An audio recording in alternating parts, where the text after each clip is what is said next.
Good afternoon and thanks for tuning in. I'm Holly and you're watching Kalkine TV live from our Sydney studios. This is the last show of the day, the last trade.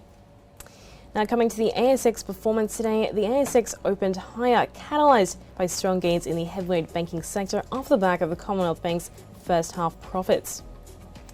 The IT sector also outperformed, primarily driven by strong first half numbers from Computershare.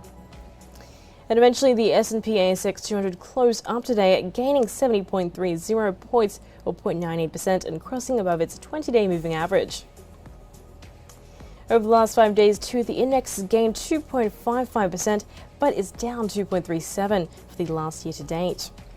Then on the sectoral front, 8 of 11 sectors ended higher, with IT as the best performer, gaining 4.17% and rebounding from its recent decline. As for the stocks, the best performer today was Computershare, up a whopping 12.4% after it upgraded its full-year guidance and provided better than expected interim results. The next in line was Imugene, South32, Commonwealth Bank and Illumina. On the other side though, in the red zone of the ASX 200, Mineral Resources was the biggest laggard today, down over 9%. Other stocks in this zone include Bapcor, Nanosonics, Fortescue Metals and IDP Education. Now for a look at some stocks that interested investors today, starting with the dual ASX and NZX listed Pushpay, which revealed that New Zealand's financial markets watchdog, the Financial Markets Authority, has accused 2 people of insider trading over a 2018 sale of shares. Both individuals have been granted interim name suppression until their first court appearance. The company says it has cooperated with the Financial Markets Authority during its investigation. And today, responding to the news, Pushpay shares dropped by nearly 4% on the ASX. Meanwhile, building products company CSR sold a small part of its large block of land, a 4.6 hectare block, for $20.7 million, next to the site of future Nancy Bird Walton Airport in Western Sydney. The sale will be completed before the end of CSR's financial year on the 31st of March and will help lift the total full-year property earnings to $46 million. And as of now, the buyer has not been disclosed. In other news today, the ASX-listed Contemporary Medicine Small Cap Biome Australia has released positive data from a study into its probiotic product as a treatment for acne management. The company has been testing specialized probiotic strains as a treatment for acne lesions.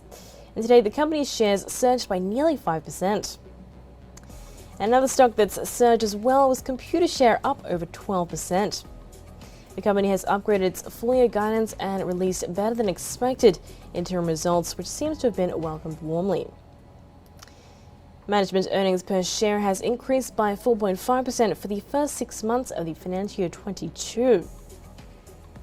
And meanwhile, the New South Wales Supreme Court has cleared the way for Sydney Airport's departure from the ASX at the market close today by signing off on the $23.6 billion sale.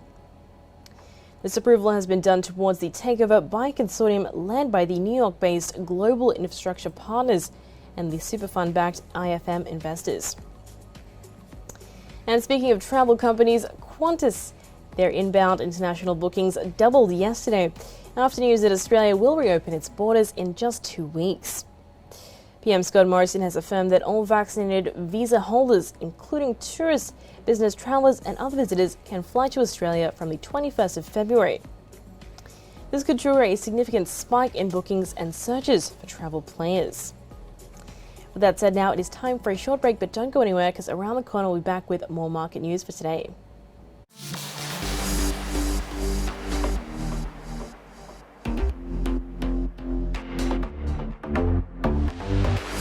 Hi, I'm Sage, and get ready to take the crypto ride with me on Kalkine TV. Watch the crypto buzz every Tuesday and join the excitement at Kalkine TV. From Bitcoins to NFTs to Dogecoin and DeFi, we have updates about everything around these digital currencies. Understand the investing rationale and the risks involved in the space with me, Sage, on Crypto Buzz. Keep watching Kalkine TV.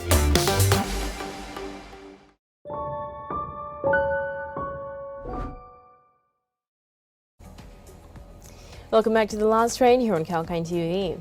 Let's now have a look at the global market performance overnight.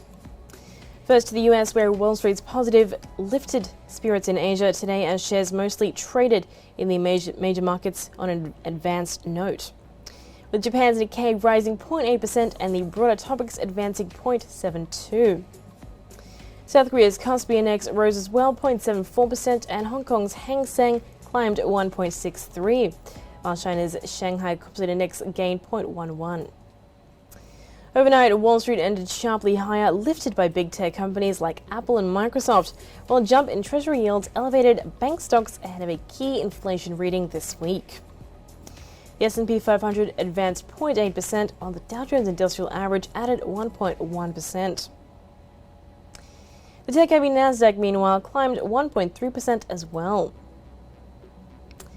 And the global crypto market cap stood at 1.97 trillion US dollars, which is down 2%. Most of the top 10 cryptocurrencies by market value traded lower today, with the biggest falls seen in BNB and Cardano. And among the major cryptos, Bitcoin was down as well, 1.18% at just over 43,400 US dollars. The largest crypto in market cap was still up 12% over the last 7 days. But Ethereum has dipped to almost 1%. And then in other news, Canada's largest stock market operator, TMX Group, plans to launch its first cryptocurrency futures product.